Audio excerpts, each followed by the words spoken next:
Kevin, Mt Mable, 1985 was your first bull sale. How's the ride been? Well, it's been a bit of a wild ride actually, to be honest. Yeah, Megan and I took over from my parents, I think it was 1997, so they did the first 12 sales and we've done the rest. And yeah, there were a couple of times earlier on there where we considered giving up. The bulls were hard to sell and we were living in quite a remote area of the King Country at Ohura and we weren't getting very big crowds. And yeah, we just did a nationwide advertising campaign and attracted a few buyers from outside their district, and some of them were volume buyers, and they seen the bulls, they came, they looked at the bulls and they liked them and they came back and bought. So yeah, so that's been really good in that respect, getting those guys from outside the area in those days, and really it sort of just went from strength to strength then. We moved to Norsewood and carried on there, and of course attracted a lot of new people there as well, being on the east side of the ranges. And now we're down at Kumara, and yeah, although we've reduced our numbers a little bit now to what we had, it's still going really well. The bulls are selling well, and people that come and want the top bulls are prepared to pay good money for them, up to 20,000 for commercial bulls, which is a lot of money. In terms of your breeding program, what traits are non-negotiable?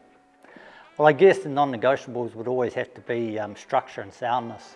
Particularly the feet and temperament, of course. Feet, temperament, they go equally at the top of the pile. If nobody wants a wild bull. Funny that, but that's the way it is. And of course, feet play a major part. You don't want to have to be culling cows at say 3, 4, 5-year-old because their feet have gone. You want a cow that's going to last to 8 or 9-year-old, and you can only get that if you buy bulls that are structurally sound in the feet and legs as well. Cricklewood pandemic has played quite a big role in your herd. What drew you to him and how has he impacted your genetics? Well, he's been great. He's a fantastic bull. What drew us to him, well, really was word of mouth. We heard that there's a really good bull at Cricklewood, what was that, 5 years ago, I think. And so we went there to the bull sale, of course, and he was definitely a standout, and we liked him from the time we saw him. And his pedigree as well, he went back to, of course, Mt Mable 4. His sire was bound by Mt Mable 4, which was the bull that sired the $100,000 bull, first bull to make $100,000 in an on-farm auction at Rangatira, and sired many other good bulls at Rangatira that year. So going back to those good old Mt Mable bloodlines was a major attraction for us, and the bull has proved his worth. He's still alive now at 7-year-old, and was doing natural service last year as a 6-year-old, just as good as he was as a 2-year-old, and I think his son's coming through, you know, speak for his quality. Big, powerful bulls with plenty of meat, structurally very correct, good short feet. Yeah, he's been a good investment. So with your 40th annual sale coming up, what bulls were on offer this year? Well, it's pretty much the same type of bull as what we've been breeding for the last 10 years. We have downsized them a little bit in the last few years. When I say downsized, I mean the frame's not quite as big, but the weight is there still. So they're just good, structurally sound feet, the legs, and the temperaments are good, and they're just chock-a-block full of meat and a bit of bone in them too. I do see a lot of the New Zealand cattle now, particularly the carcass type cattle. Personally, I think some of them are getting a wee bit too small in the frame.